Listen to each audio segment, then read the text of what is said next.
Assalamualaikum warahmatullahi wabarakatuh. Perkenalkan, nama saya Binda Adi Pramana Samudra dari kelas C.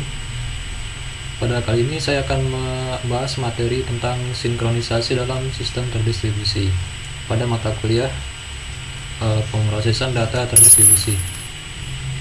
Dari definisinya dulu,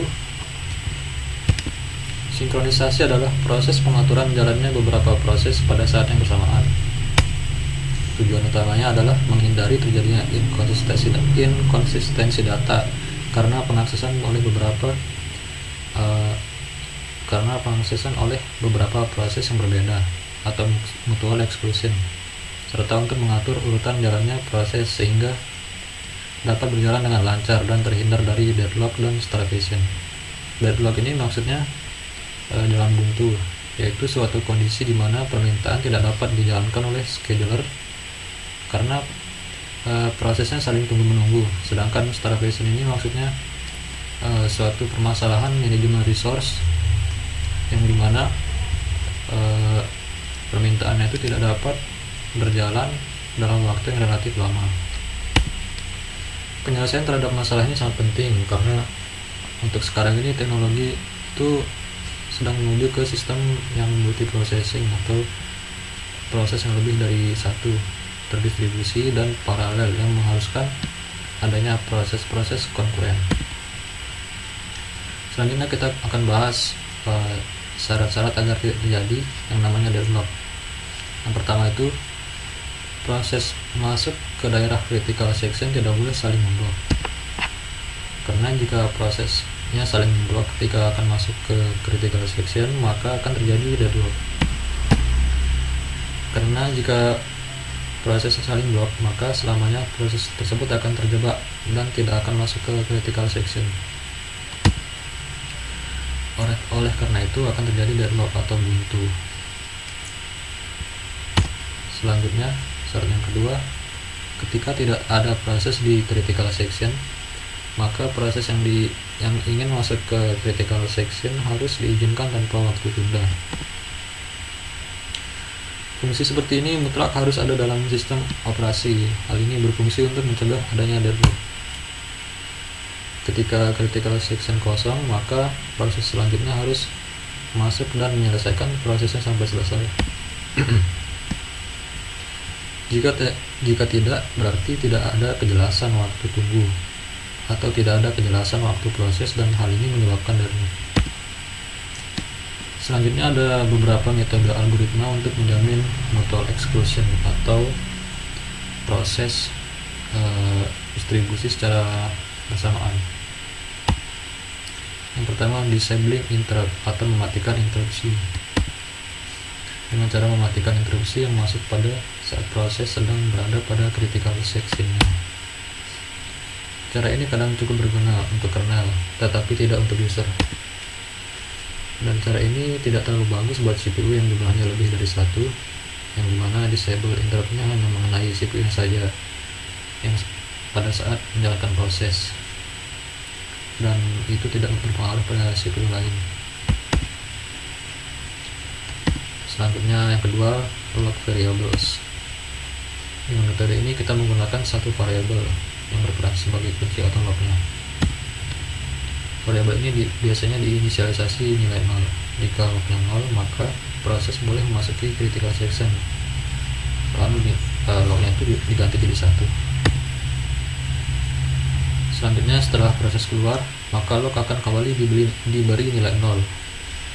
Jika proses yang ingin masuk tapi nilai locknya 1, maka yang akan masuknya harus menunggu sampai prosesnya itu locknya jadi 0.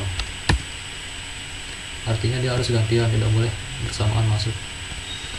Permasalahan yang bisa timbul dari metode ini adalah race condition, di mana dua proses tadi itu mencapai critical section pada waktu yang bersamaan. Selanjutnya ada yang namanya kontrol konkurensi, yaitu suatu proses pengaturan transaksi yang jumlahnya banyak pada database tapi tidak mengganggu operasi transaksi lainnya. Ketika multiple user mengakses multiple objek basis data yang berada pada multiple site di sistem basis data terdistribusi, maka permasalahan kontrol konkurensi akan terjadi. Penyebab konfliknya itu adalah apabila sekumpulan dari read dari satu transaksi berpotongan dengan sekumpulan read dari transaksi lainnya, atau sekumpulan write dari satu transaksi berpotongan dengan sekumpulan write dari transaksinya. Selanjutnya ada 3 pendekatan secara umum untuk mendesain algoritma kontrol konkurensi tadi. Yang pertama itu wait, yang kedua timestamp, yang ketiga rollback. Untuk yang wait ini jika dua transaksi konflik, maka transaksi yang konflik harus menunggu sampai yang lainnya selesai. Timestamp, setiap transaksi memiliki timestamp yang unik, dan 2 transaksi yang konflik bisa diselesaikan berdasarkan urutan timestamp yang dibuat. Biasanya timestampnya diletakkan di awal, di tengah, atau di akhir eksekusi. Selanjutnya rollback. 2 transaksi yang konflik, salah satu transaksinya akan diulang kembali pengerjaannya sesuai namanya, mengulang kembali. Rollbacknya biasanya disebut juga optimistic, karena bila terjadi konflik maka beberapa transaksi akan diulang kembali. Selanjutnya deadlock handling atau penanganan deadlock. Sebelum masuk ke sana, kita harus tahu dulu beberapa kondisi pemicu deadlocknya.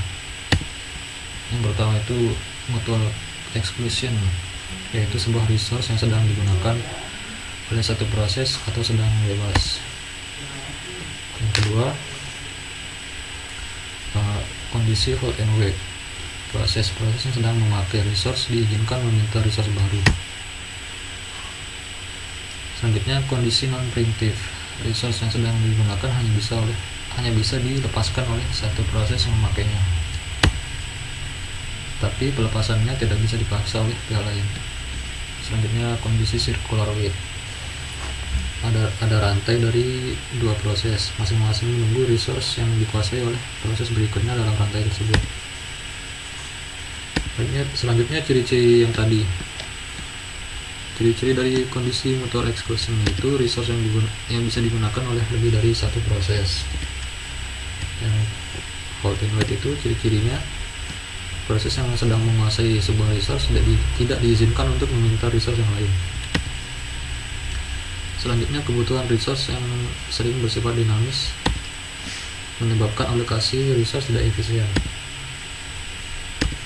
Yang non-preemptive itu ciri-cirinya memungkinkan resource dilepaskan secara paksa, dapat mengacaukan operasi.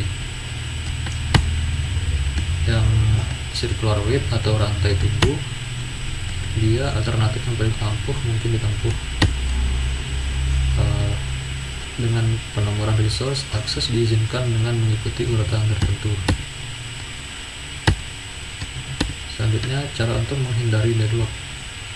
Yang pertama, alokasi resource dilakukan secara hati-hati.